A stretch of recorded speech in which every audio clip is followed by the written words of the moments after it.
بھارت جو کہ پاکستان کا ازلی دشمن ہے، اس کی جانب سے قادیانیوں یا پاکستانی قادیانیوں کی سہولت کاری، بھارت کی خطے میں بڑھتی ہوئی جارحیت اور پاکستان مخالف سرگرمیوں کا کوئی حصہ تو نہیں۔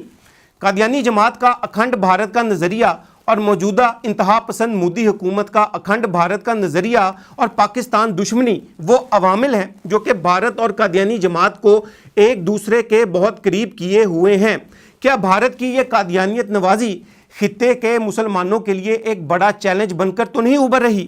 بھارت کی فلسطینیوں کے خلاف اسرائیل کی کھلم کھلا حمایت، اسرائیل کو ہتھیاروں کی سپلائی اور اسرائیلی قادیانی نیٹ ورک کی صہیونی سہولت کاریاں بھارت اور قادیانی نیٹ ورک کو ایک پیج پر اکٹھا کیے ہوئے ہیں۔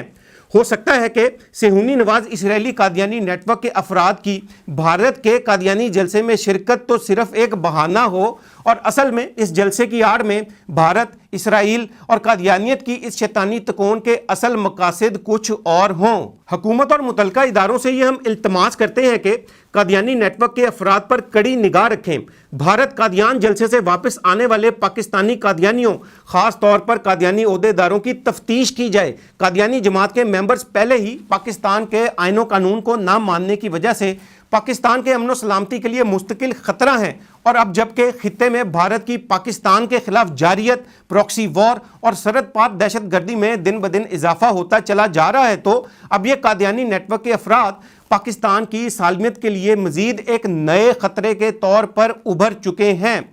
عالمی سطح اور خاص طور پر خطے کے سیاسی حالات کے پیش نظر بطور مسلمان اور پاکستانی ہمیں نہ صرف قادیانی پراکسیز پر گہری نگاہ رکھنے کی اشد ضرورت ہے، بلکہ انفارمیشن وارفیئر کے اس دور میں قادیانی فتنے کی وجہ سے پیدا ہونے والے نئے چیلنجز سے متعلق دیگر مسلمانوں اور پاکستانیوں کو آگاہ کرنے کی بھی اشد ضرورت ہے۔